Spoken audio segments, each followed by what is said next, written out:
This episode of EMS One-Stop is brought to you by Lexipol, the experts in policy, training, wellness support and grants assistance for first responders and government leaders. To learn more, visit lexipol.com. That's lexipol.com. Our goal is to we want to go upstream to the source of the problem. How do we stop the bleeding? How do we stop some of these accidents from actually happening? With almost 43,000 deaths occurring every year, I was pretty taken back by the statistic that 40% of these patients were alive when EMS arrived and later died. Like those are patients that are talking to us that are no longer living after a crash. Hello and welcome to EMS One-Stop. I'm your host, Rob Lawrence, and today we have a really important topic. But first of all, somebody emailed me in the week to say that the EMS One-Stop podcast is the podcast that's able to turn a very complex EMS topic into a car bumper sticker. So there you go. If we're doing that and we can achieve that, then we're getting somewhere. So that's what we're going to try and do with today's topic. And today is a bit of a call for action. Many of you have probably seen the webinars, have read the press releases, have seen the copious amounts of social media on the SS4A grant program, the Safe Streets for All grant program, which is a program that's being sponsored and run by our colleagues at NHTSA and promoted heavily by the Office of Emergency Services and the team, AGAM and the team there. And so the aim of today's podcast is to talk about, and vodcast, of course, is to talk about the Safe Streets for All grant program, to talk about that you still have an opportunity to apply and be successful, and to hear about the billions, yes, I said billions with a B, of funding that is available, despite the political era that we live in. This money is already pre-committed and therefore is there and available, and it's there for you to apply for and to win. And so to help me tell that story, I'd like to welcome, actually, I'm delighted to say, a returning guest to EMS One-Stop. And we flip-flop back and forth. Sometimes I ask the questions, sometimes he asks the questions, but it's my turn to be in the host chair. Welcome, Robbie MacCue. How are you, sir? Great to be here, Rob. Thanks for having me. Hopefully I did that summary justice of kind of where we are. Safe Streets for All. The most important thing for everybody to write down right now, and I'm just going to check my notes, is the application for this. The deadline is June the 26th at 5 p.m. Eastern time. So you've got over just about, at the time we're going to print, you've got about a month to do this, but it's doable. So let's talk Safe Streets for All, Robbie. Obviously, the reason you're here is that Colonie EMS is a recipient of millions, and we'll let you talk about the number in a second. You've gone through the process, you've gone through the screening, you've had the allocation, or you've had the notification of the allocation of funding. So therefore, you are the perfect poster person to talk about this. So SS4A, Robbie, what is it? Yeah, thanks, Rob. I think this is a great opportunity for anyone listening, wondering, is this too complicated? I like that you said the EMS One-Stop podcast brings complexity down to a bumper sticker. And I'd like to say the SS4A, this is definitely what can occur as a complex grant, but we can turn it into a life-saving bumper sticker for anyone, any agency that wants to have an initiative that's going to result in reducing mortality on our roadways. We know every year about 42,000 people lose their lives due to roadway-related crashes. And this is an opportunity for a shared sense of responsibility to get paramedics at the table, EMS agencies at the table. It's really a missing right now in the total safe systems approach post-crash care. So if you are thinking in the back of your mind a whole blood program, if you are thinking a regional program or other initiatives that could create less roadway fatalities, safer vehicles, vehicle technology you'd like to investigate, all of these are ideas that you don't have to have the solutions right away. You just have to have the initiative to get with other like-minded people, and I'll tell you, and we'll talk about who those like-minded people are in your neighborhood, and put this application together. We put a 2-page narrative together that generated a $3 million regional application, and it was based on some simple principles about statistics we reference, but really I'll say it was also a pretty vague approach because we don't have all the solutions yet. Our goal is to look at here are the problems, here are some possible interventions. Let's put together a safety action plan. That is a premise of the Safe Streets grant, and let's talk about what are the things that what kind of plan can we create to reduce roadway fatalities? So, if we may, let's kind of break that down into Yeah, parts. So, as I said before, I said there were billions. In fact, the Safe Streets and Roads for All program, or SS4A, as we're going to abbreviate it in this podcast, is a $5 billion comparative grant initiative. And so, therefore, that's the amount of money that's sitting in the fund that you can apply for. So, there is no shortage of cash for the right program. And so, as I say, let's break it down into parts, Robbie. sure. Go take us back to the very, very beginning. And of course, the grant program and all of the notice of funding opportunities have been out for a while. And so, take me back to the point where you clicked on, you went, oh, this is interesting. Well, I heard it from a colleague that I was at a conference, and there was somebody in the room saying talking about the SS4A and said we're really looking for the post-crash care element. It's a missing. We have different entities applying for all the different elements of creating safer roads, but we're missing EMS at the table. And a colleague of mine was in the room, sent me a text message and said, "Is this something you'd be interested in putting together?" I looked at the notice of funding and sketched out some basic a basic idea and a basic plan. I got together with colleagues because the interesting thing about this grant is the funding opportunity triples if you make it a regional grant. So I spoke with the municipality to the north and to the south and said, "Hey, would you guys be interested in joining in on this plan? We want to team up to for this initiative." They were all in, created this plan, and put the application together, and figured why not shoot for the moon? The maximum funding for an individual entity or local government municipality is $1 million. It more than tripled to $3 million as a regional grant. That's for a safety action plan and can be demonstration projects. So not only planning, but also let's try some of these ideas out. Let's buy some equipment. Let's trial some construction. And then there's implementation money. That is a whole other pot of money that could be upwards of 10 times that amount, so upwards of 25 to $30 million once you have a safety action plan. So those are kind of the two areas. As you said, Rob, this is $5 billion over 5 fiscal years. And we were awarded a fiscal year 2023 grant notified in uh, the end of 2023, early 2024. So we are still about coming up on about a 2 year time frame from when we applied for the grant. But every iteration of the grant, it has become easier for grant recipients. People are more aware of how to navigate this process, and I would highly encourage anyone listening that if you're curious about this, reach out to your local MPO. That's the Metropolitan Planning Organization. I am telling you, I am learning a whole new dictionary of terms when it comes to the world Are you of telling me other safety. organizations have acronyms here, Robbie? I don't believe that It for a is minute. not just EMS. Oh boy. It is interesting, but the MPO in your area, Metropolitan Planning Organization, they have staff members that are doing these highway safety HSIP initiatives, all of these different acronyms of grant layers of grant funding out there. They have a lot of familiarity with highway safety action planning, and they can help you navigate. And I'm telling you, your local MPO would love to hear from your EMS department, the EMS department where you live. Post crash care is definitely a missing element in the safe systems approach. So again, I'm always going to try and take us back to the explainer. Okay, Yeah, so yeah. safe streets for all. You may think, oh, we're gonna fix the sidewalk, or we're going to put a roundabout in. Those damn British circular things in the middle of the road that confuse people. But it's more than that, isn't it? It's not. These are projects that, of course, you've said that have the EMS background or an EMS influence to it, combined with others. So, and that's where you came into this. So, talk about your actual project. So let's Sure. let's bring this thing to Yeah. life. What is it? What is the idea that you came up with? What is the idea that you applied for? And obviously with partners. And then, how is it being executed right now? So, three-part question.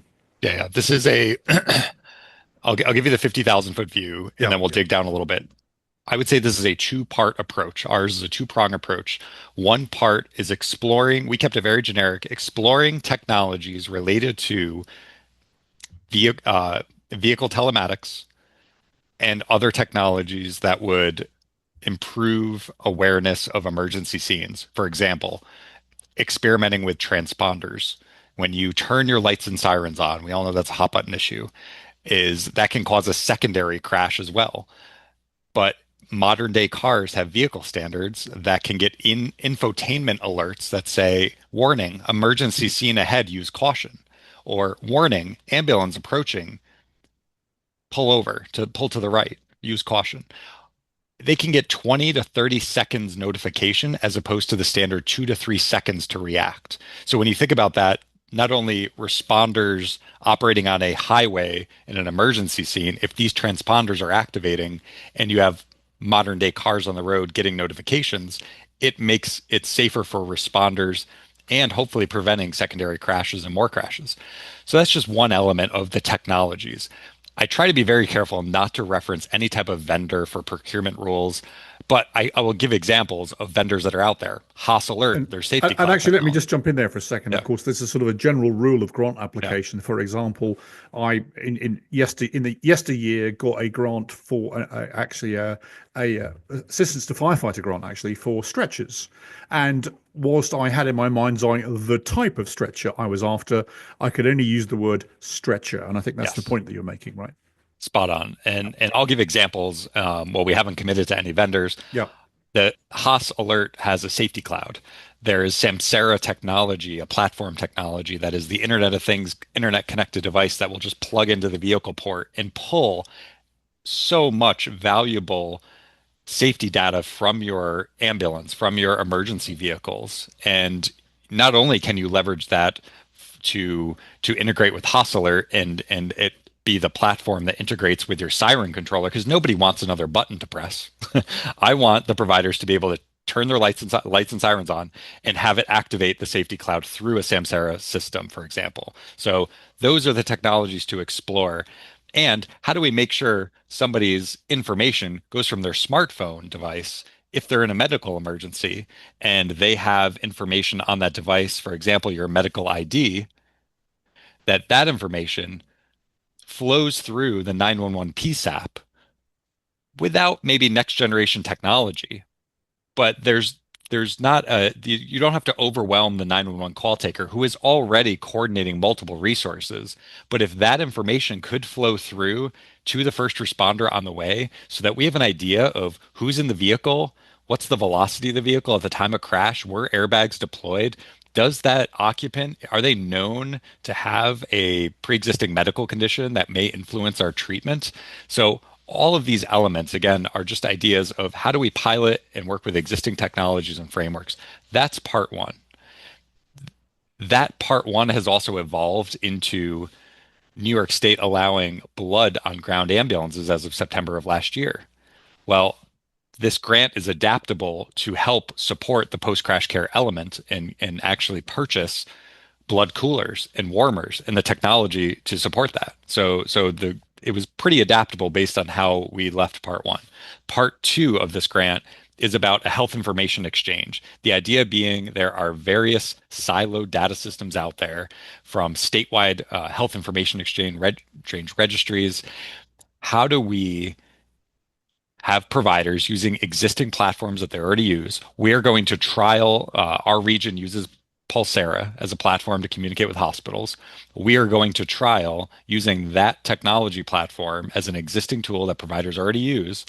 Could that be the gateway that talks to these existing health information exchanges? So if I know that I'm treating Rob Lawrence here and I've confirmed by just scanning Rob's driver's license that immediately I know your medical information. I don't need to know 1,000 pages of medical records, but wouldn't it be great to know the top three things that might influence the care?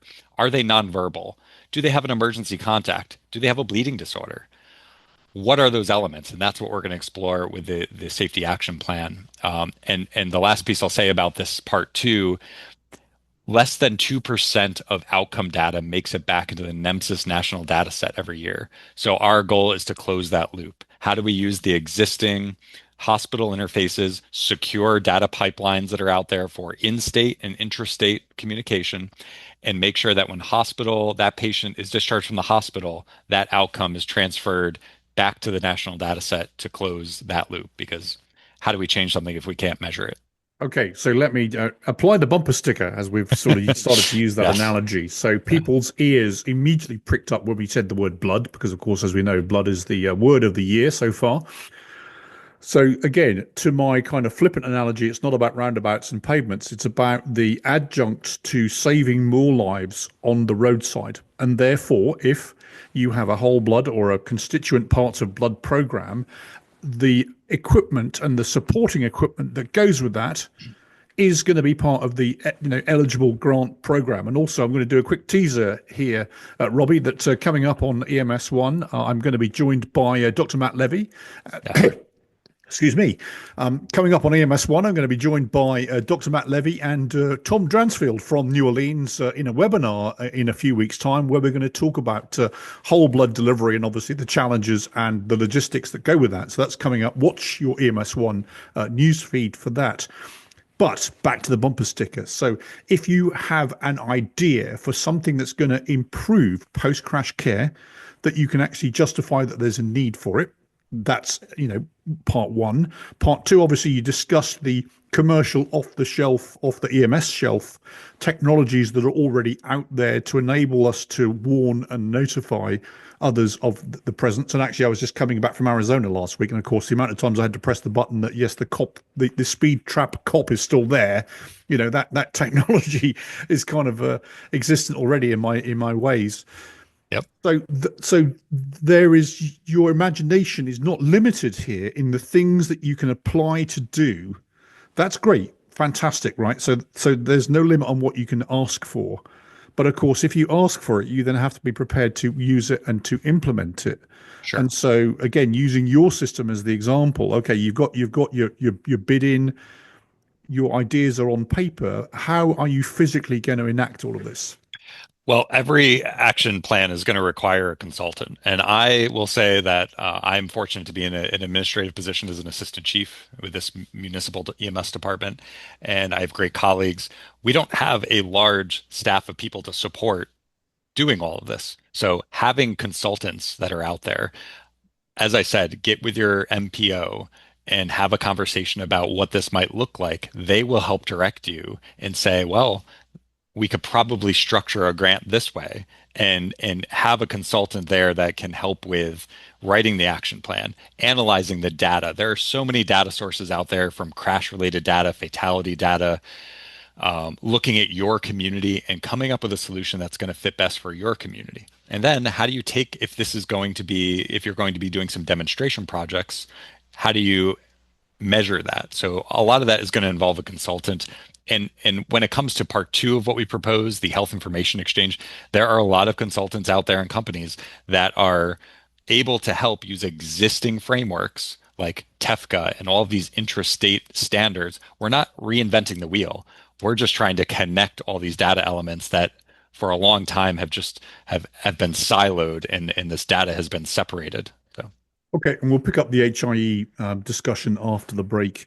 But I want to sort of just continue your story in order to highlight the fact sure. that this is achievable. First of all, don't forget out there that Lexipol themselves have grant writing specialists that, if bearing in mind there's not a lot of time left, there are folk on the Lexipol team, of course, that can assist you in navigating you through the process. Let's say that first of all. But the other discussion that I've had in my past, and we sort of had this off camera, is that some people say, oh, I can't apply for a grant because there's not enough of us to do this. You were a one-man team and you did this.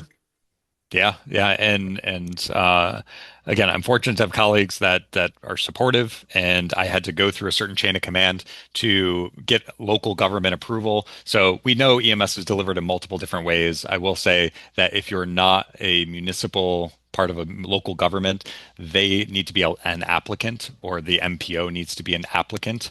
But you can team up with one that is. So, which is why I would suggest going for that MPO and getting their support. But certainly this is going to require us bringing a consultant on, probably multiple consultants, in order to execute on this ultimate plan. It's been a lot of conversations, a lot of great conversations. I have learned so much from this whole process, and I'm excited to see more EMS agencies applying for these grants, more regions getting together. The Office of EMS Director, GAM Wijitunga, has done a great job going across the country, speaking at multiple conferences. His staff has been very supportive, and it sounds like every year of the SS4A, it has progressively gotten easier for those to apply. So just know that the process will only be easier if you do apply now than what it was for us back then. Okay, so for this podcast, we're talking about the deadline that's coming up at the end of June. Obviously, there's still time. Take Robbie as an example, that you can apply. There are folk out there that can assist you through the process. The money is there, and so again, it's yours for the taking. When we come back after the break, we're going to talk about HIE, but for the moment, let's just have a quick word from Lexipol, our sponsor. To operate effectively, your organization needs personnel, training, equipment, and a whole host of other resources. But just like any municipal department, your budget is limited, and it often can't get you everything you need to serve your community well. There are many federal, state, and local grant opportunities that can alleviate the stress on public safety and local government agency budgets. But the time and knowledge necessary to apply for and win these grant awards can feel out of reach. And we all know grants can be confusing at best. Lexipol offers a suite of solutions designed to help you get started and see you through the grant application process. Whether you need direction finding grants that fit your community and your department, you're struggling in the grant writing process, or you need ongoing support to find and apply for grant programs that pertain to your community throughout the year, Lexipol's experts can help. Our grants team has a success rate of 40% on submitted grant applications, 2.5 times the national average. We've helped thousands of organizations win nearly $500 million in grant awards, allowing them to make necessary purchases to support their local government's day-to-day operations and service to the community. Grants that fit your needs are out there, and with a compelling narrative and a team of experienced public safety and local government grant writers, your agency can get access to necessary funding to do what you do best, making your community better and safer in the process. And we're back. Please make sure that you like and subscribe. And also remember that this is a podcast and a vodcast. So if you're listening to us wherever you get your podcast from, go over to YouTube, because we're over there right now as well. You can see us. And as I tell everybody, this is the webinar and the bumper sticker that you didn't know that you needed, because when we were on YouTube, as we are now, we have charts, graphs, and some of the slides that actually NHTSA have used in their briefing process for the SS4A grant. So please take a chance to have a look at the YouTube channel, see some of the slides. Remember that everything we're talking about, particularly the application form, particularly the websites for SS4A, are included in the show notes, so you can catch it all there. But before I go back to Robbie, please make sure that you like and subscribe on the platform that you watch or listen to your podcast or vodcast from. Talking about SS4A, talking to Robbie MacCue from Colonie EMS, a recipient of over $2 million in Safe Streets for All grants. Firstly, congratulations. Coming back, though, a couple of things we want to talk about. So you've been awarded, quote unquote, the money. And this is the show me the money question, Robbie. Where is it? Have you drawn it down, or are there more hoops that you have to jump through? So since this was pretty early on, we were in the second fiscal year. What's been our advantage to our local MPO had applied for first year funding. So we came in with second year funding and a letter of support from the MPO saying we would like to apply for this grant. So that was one element. This is $5 billion over 5 years. So there will be one more round, I believe, after this round of potential funding opportunities. So part of this grant also requires a 20% in-kind contribution. So while we did not immediately get a contract signed, honestly, I wanted us to wait until we can confirm where that 20% was going to come from. Because on a $3 million project, 2.4 million in federal means we need to come up with $600,000 somehow. And that was a pretty big amount of money for us to figure out. And so while we didn't want to overcommit to this, it also gave us time to have a lot of really good conversations at the local level as well as the state level and the federal level. So we almost kind of went in reverse. Like we had a lot of federal support.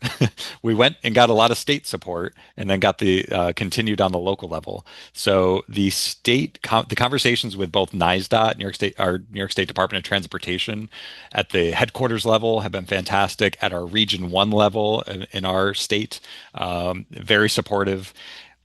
We also spoke with our state assembly representative and said, look, here's our initiative, what we're looking to do. This could be a model for other areas in the state to emulate down the road. We want to prove that it can work. That's when the state assembly came in, and it took about 8 months, but they ended up coming in with a cash match over $600,000 in funding. So we had a press conference here. They presented us with the state assembly grant to make this happen and kind of activate this whole grant. I will say that is not required. At the time, I didn't even know it wasn't required, honestly. I just wanted to make sure if there was an opportunity to get more entities involved and more support, I figured why not shoot for the stars with that. If you don't have that level of financial support, you can do this through in-kind contributions. So your time and your salary and your benefits may contribute to the amount of meetings that you're going to have. And probably like 20 to 30% of my salary is probably going to go towards this in-kind offset. Other vendors that you might work with that are doing any type of in-kind contribution might be some computational time for analysis. So there are many ways to meet the in-kind requirement. So don't feel like the 20% is going to be I hope it doesn't stop people from applying, but that's just what kind of the process that I went through and what we went through here. And again, I talk about sort of standard grant reporting requirements. Of course, the offset is certainly one of them. If you've ever claimed reimbursement from FEMA for response to emergencies, for example, some of that expense can be a percentage of the time, for example, your team spent in that emergency. So therefore, there's always an offset there. So have a think about that. But again, many people have probably been recipients of grants. There is probably a hefty reporting requirement as well that goes with this. There's no such. We always talk about free money. There's no such thing as that because, of course, you have to account for it and report out regularly. So now that once the money starts to flow and you get the projects going in earnest, what are the reporting requirements for all of this? That's where we're engaging with our MPO, and I have meetings set up to actually go over how do we align both our pro forma budget, our idea of what we want to do for the project, what we've outlined in the application, because there is a federal SF 424A budget document. You will need somebody to help you translate, let me tell you. And your MPO and other entities will help you, and the federal highway representatives can help you translate what you want to do and what you're proposing to do with the federal forms that are required, as well as the contract language that you're going to have to outline. I do know that the Office of EMS is significantly, the structuring has changed where most recent grant applications are working more directly with Office of EMS from what I'm aware of, and helping grant applicants that are awarded through that process. So it's been quite an iteration. Okay, great. Thank you for that. So let's go back to the other part of your project, of course, is HIE. We are aware it's the great dream of all of us to be able to hit the EPCR, ask the query the system, identify the patient's conditions and ailments, have our record become part of the overall hospital record, all of those great things we want to do. And so this is one of your BHAGs, right? Your big, hairy, audacious goal for this project. So talk about that part of the program. And this was an evolution of years worth of conversations with many people in our industry about how do we make this happen? How is this possible? How frustrated I was that this information was so siloed.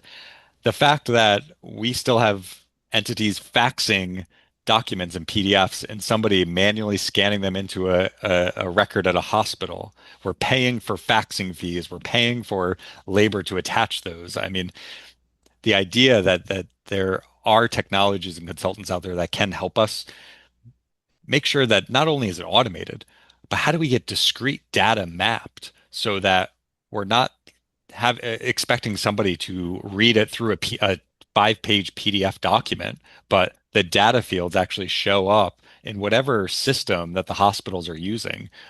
And conversely, whatever happens at the hospital level, we get it back in our chart because we get the best benefit when providers are able to figure out, was that patient I treated, like was my assessment of what I thought was going on with that patient, did it line up?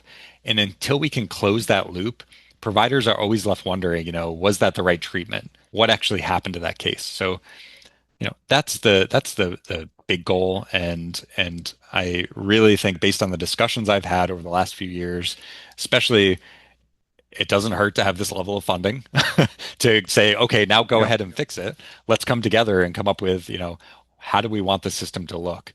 And with this whole grant, this allows us to go more upstream to the source of the problem instead of us constantly reacting and responding to calls and feeling like, putting out fires and everything's kind of, this is the circus tent of that we're responding to. Our goal is to, like, we want to go upstream to the source of the problem. How do we stop the bleeding? How do we stop some of these accidents from actually happening? With almost 43,000 deaths occurring every year, I was pretty taken back by the statistic that 40% of these patients were alive when EMS arrived and later died. Like, those are patients that are talking to us that are no longer living after a crash. And if we can make the provider's job easier to treat that patient, I don't want to make it more difficult. I want to give them the tools. I don't want them to log into 10 different systems and do two-factor authentications to get information and dig around. Like, how do we make it a good workflow and a user experience for the providers involved? Let me just jump in there then. Of course, you just segued beautifully. If you go into the EMS One-Stop catalog back 2 or 3 episodes, you will discover that we had that very conversation, Robbie, with Dr. Matt Levy and others about the fact and the paper that they had been working on, that only about 1% of those folk out there. So of the 100% of people that have, traumatic injury or crashes or indeed non-traumatic injuries out there, only about 1% are actually getting whole blood at the moment. In other words, there is a world of people for whom this would be exceptionally beneficial. And again, zeroing back down to the blood word of the year, this program can actually help get you what you need and get you to where you need to go to. And obviously, we're not, talking about reimbursement. It's another political discussion about reimbursement for the whole process, but actually getting you set up. There is the ability here to go out and get this grant. So don't think that just because, don't try and beat Robbie for $2 to $3 million, but actually think about how would this program help us get our blood program set up, for example. So there's one to get you going. Of course, HIE, though, you need to have the hospitals and the secondary care organizations as committed partners. And have you achieved that? I would say we've got a good relationship with our 3 different hospital systems that we work with. And the fact that this initiative is going to fund that project will definitely accelerate, I think, the speed of it. There are even recent developments in federal information blocking legislation. So for a hospital system to say that, no, you can't have that outcome data, may actually violate some recent federal legislation. But we don't want to start with that, of course. We want to be at the table, talk about quality improvement, talking about sharing information that is allowed under secure data pipelines and frameworks that already exist. So that's where the conversation ultimately will go. But I want people to think too about the other benefits that, yes, this will help us with roadway crashes, but how about the other 80%, 90% of the work that we do every day? Where will this help us treating patients? Yes, this is funded through a roadway grant. Yes, this will help us reduce mortality for crashes. But let's think about too, the other type of patients that we respond to, high utilizers of our systems that may be kind of burning and churning our people. How do we make sure that those people get connected with the right resources? And the idea of closing some of these information loopholes will hopefully improve that revenue and reimbursement. We all know that reimbursement matters, but are we getting the right insurance information? And I'll go a step further for those motor vehicle crashes. Are we getting the right auto insurance carrier? And if we can make sure that certain siloed data sets are closed and that we get that information after a crash for timely filing purposes, it's going to have another downstream benefit of better reimbursement. So kind of trying to, Yep. yes, solve one problem, but solve multiple Right. problems. And as of the sidebar there, I happen to know that hospitals are expert at scrubbing things like auto insurance databases and eligibility. So, of course, that's something that we can get back from them as well. And obviously, if this sounds exceptionally technical and exceptionally difficult, as Robbie said, that part and parcel of this is funding the consultant to assist you to get to where you need to go. So this isn't saying that once the funding and the nod to go is in with your organization, you're still on your own. Of course, you're allowed to go out and find the right expert that's going to help navigate you through this process and get you to where you need to go. Yeah, and somebody that's done it before, somebody that's Yeah, familiar right. with health information exchanges, that's worked with the NEMSIS data set, that knows NEMSIS, that knows our EPCR system, because the great thing is that we do have this national standard that we all have to We report do. to. Yeah. 50 million records a year getting reported to the national data set. There are HL7 interfaces and fire and all sorts of these technical things on the hospital side. As both EPCRs and hospital medical record systems have evolved, they have all evolved towards standards. So we just need the right Yeah. consultants that have worked with these standards before to get them in the room and say, here's the data that we want to marry up.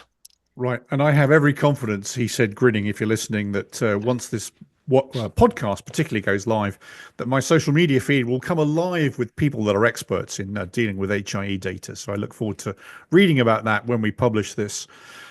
So as we kind of get towards the end, I mean, thank you for taking us on your journey, and obviously explaining to us, the partnerships, the dedication of one man. So it's one person here that's put in for the grant. We talked about the journey that you're going on, but what are going to be your success measures? So we have to have some sort of smart objectives here. How do you know when you've won? Yeah. Well, first of all, and I will be the first one to admit that we do not have that signed contract yet. Okay, fair The enough. last 100 days, Yep. it's been, is this money going to just disappear? The fact that 2 weeks ago it cleared the Office of Secretary, which is one of the big hurdles for these contracts, the contract language, uh, that's a plus. Once we do have the contract signed, we can begin having meetings and spending money and putting Okay. our RFPs out to these different consultants. So success, I will say, is completing the 2 year. We put together a 2 year performance Yep. period. And the outcomes are both twofold. We're going to have I think over 80 emergency vehicles throughout the systems, having live AVL, and most places may already have that technology, but Hmm. having maintenance and safety information and all the other added benefits to those Yeah. to that technology. And we can get reports back from these transponder companies that say you've notified 80,000 vehicles on the road. I think we did a trial of 12 months and notified with 2 vehicles, just testing this out before the grant has even started. We notified something like 8,000 drivers with just 2 vehicles alone. So the fact that we can not just broadcast into the ether with some of this technology, but we can get some measurable numbers back, and we can prove and we can demonstrate that this is having an impact and this is making our roadways safer, reducing secondary crashes, making these high risk scenes that our EMS providers are operating on safer. I think those numbers Yeah. will speak for themselves. And of course, administering that first unit of whole blood is going to be a measure of success, and we're excited about getting our coalition continuing those conversations to roll the coolers and the warmers and all of the blood tracking technology behind it out to have more people have the opportunity to get this life-saving intervention. Great, Robbie. Again, thank you for taking us on this journey. by way of me doing the usual, and you've had this question before, right? Is there anything I've forgotten to ask or anything you need to tell us? But, what would you say to other EMS agencies that might be mildly intimidated by the fact of, I can't apply for that, I'll never win it, I'll never get it, it's too much trouble, it's too much effort. Yeah. What do you say to them? Honestly, I didn't even think we'd get the award, if I were to be honest. But if anything sounded overly intimidating, especially when you get into the weeds of the HIE or anything that I said, please don't be intimidated by this. Reach out to either the Office of EMS at the federal level, your MPO, and they should be able to connect you and hopefully help you with whatever initiative in improving post-crash care and enjoy the journey. It's a rare opportunity that we have to have federal funding at a local level like this, and it's an exciting time, and I'm excited to see what happens after SS4A, after the 5 years of funding are over. What's going to be the next step, because people are dying on the road every year, and we need to be part of the solution and not just responding to these deaths. Great. Perfectly said. We need to be part of the solution, not just responding to these deaths. Thank you, Robbie, very much indeed. I appreciate your time for joining me. Also, I'd just like to thank our colleagues at the Office of EMS and GAM and for connecting certainly both of us up. And for full disclosure, at the Office of EMS, I said, I need a superstar that's done this. And they went, it's Robbie. So I'm like, oh, Robbie. Yeah, of course it is. Yes. So congratulations, sir, on doing that, and well done. Thank you, Rob. And obviously we will track and follow you very, very closely. And hopefully you can come back in a wee while and talk about those SMART objectives, talk about the success that the project is having. So maybe we can place a marker in the calendar for that. So Safe Streets for All, SS4A. This current cycle, the grant closes or have your entries in by the end of June. Everything we talked about, the Safe Streets for All details, the website, the various podcasts that are available within that website are in the show notes. Don't be intimidated. You've heard Robbie said he was a cast of one, but of course that cast of one went out and found the partnerships, had the idea and orchestrated this. Also, don't forget that Lexipol particularly has a grant section, and so they are ready, willing and waiting to assist you as well, even with such a short timetable. So don't forget, there is resources out there available to help you get to where you need to get. And so, as Robbie said, there is a great opportunity here. There's over 5 billion in the pot over those 5 years. There is a significant amount of money available for you, for the right project, for the right program, in partnership with your local government, local area, but it's there. So don't be shy, act today. This is one of those, it's a one-stop, last-minute, stop-shop podcast, but we want you to act. We want you to do something. We want you to apply, because it's there to help us, help other people. So finally, don't forget to like and subscribe. I've been Rob Lawrence. Thank you to my guest, Chief Robbie MacCue from Colonie EMS up there in New York. I know Robbie will be back. I know I'll be on Robbie's podcast in the future as well. So it's a two-way street. But for the moment, thank you to all for listening. Please make sure you like and subscribe. We're wherever you get your podcasts. We're on YouTube. I've been Rob Lawrence. And until next time, bye for now.